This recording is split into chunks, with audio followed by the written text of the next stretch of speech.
you said that there's American troops on the Ukraine border. And I read that in your last Substack. By the way, everyone should subscribe to your Substack. It's incredible. And what were you implying? That American troops could potentially go into Ukraine? You weren't implying that.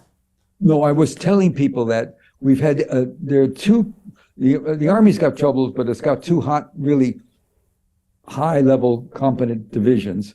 One is the 82nd, and the other one is the 101st. And about 2 years ago, we planted a brigade, that's 5 companies, of 7,500 troops. It's about 60 miles from the border in Poland, 60 miles or so from, maybe it's kilometers, but I think it's miles, from the border with Ukraine, which is nothing in a combat force. You go like that, half an hour. They've been training and exercise. In fact, since the last year, they've turned it over to, they rotate troops. And if you have 7,500 combat troops, you've got another 3,000 or 4,000 backup troops you don't count. So, and then in the last 8 months, 8 months ago, the 101st Airborne Brigade, which is another very famous World War II unit, they drop behind enemy lines and do all that stuff. I was a grunt in the Army, so I know about those units. And they're very competent units, and they're training and exercised. They're just, again, very close to the border. And Romania, I think, right about the country that I always forget which one it is, Romania. Yeah. And maybe not, I don't remember. But so what are they doing there?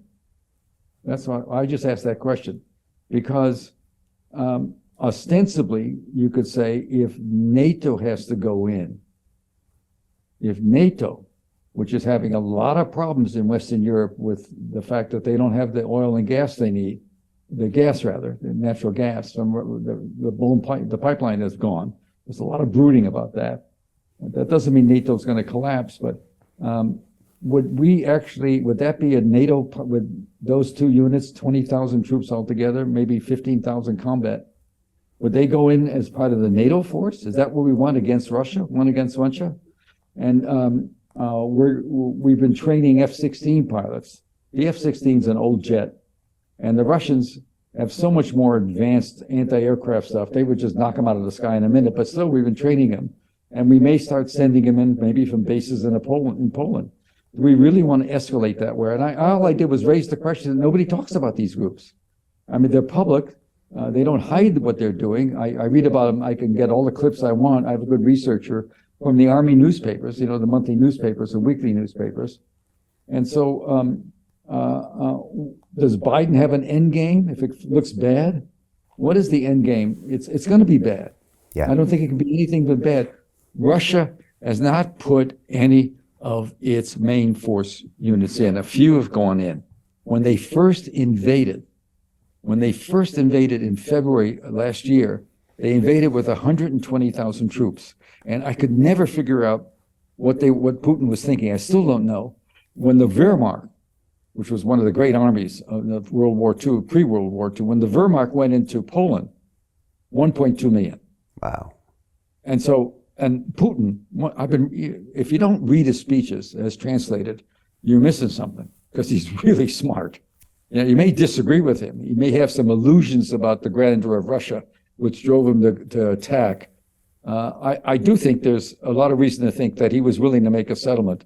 And I'll tell you what I hear from the smart guys I know. They think that the settlement that could come, even now, if we agree, if we put pressure on Zelensky to agree, it's interesting. It's this summer, maybe this spring, there's going to be a big Ukrainian offensive that probably will not work because Russia has so much artillery and air power. You just can't. I don't think it'll work. It won't do anything. But it could create a stall, a place.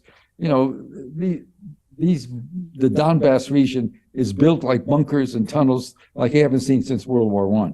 And if you move 50 feet a day, that means you're moving from one set of concrete tunnels to another. It's very slow going. A lot of people getting killed. Ukraine at their high point was firing 4 times as many missiles a week than we did in World War II. If they fired 20,000, we fired 5,000. That's why they run out of stuff. They do so much shooting without really aiming.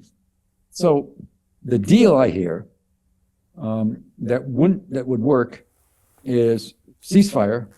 The provinces, the 4 provinces of Oblast, whatever they call them, Oblats, that Putin has already declared to be Russia. You call them, the word that I heard was suzerainty, which is a very complicated, it's a government in which the people locally have control, but an outsider does foreign policy. So Russia would still be doing the foreign policy and the negotiations on behalf of it, but there would be a serious attempt to have less Russian influence on internal things. And they keep Crimea. And Zelensky can stay if he wants. The borders are where they are. Demilitarization of Ukraine is going to be the sticking point. Mm-hmm. He's going to say, you want to stay? Get rid of what you got and get it done. And then we're in business. We do not want to militarize NATO built up Ukraine next to us. Right. We've always been, 2 centuries ago, Ukraine was the class act, royalty, etc. Now Russia's the class act. But it's, Russia was Stalin in 1932 when there was a famine in all over the world, and particularly in Ukraine. He took all of the wheat from Ukraine and brought it to Russia, Mother Russia. 22 million people starved, Ukrainians, by Stalin's action. They've always treated the Ukrainians like 3rd or 4th class citizens. But he's not going to let us keep Ukraine as some sort of some control. He's just not going to do it. But so that's what I hear could happen. So Jim Rickards has just recorded a video that's not available to anyone in the public, and he's going to be talking about how this upcoming recession is going to be fast, it's going to be bloody, it's going to be nasty. But at the same time, he's going to show you how you can position yourself to profit from all of this chaos. Now, we've made this video only available to our viewers. Go to londonreal.tv/Jim. Watch that immediately. I can't say enough good things about Jim Rickards. He understands the global economic system better than any guest I've ever had on London Real. His predictions are almost uncannily true, and you can learn how to profit from his vision, from his expertise, and his understanding of economics. So go to londonreal.tv/Jim or click the link below. It's an excellent, excellent look on what's going to happen in the future and how you can position yourself to profit from that. Jim is one of the best in the business, one of my favorite guests on London Real, and he's very, very good at predicting the future and showing us all to profit from it. So click the link, and I hope you enjoy.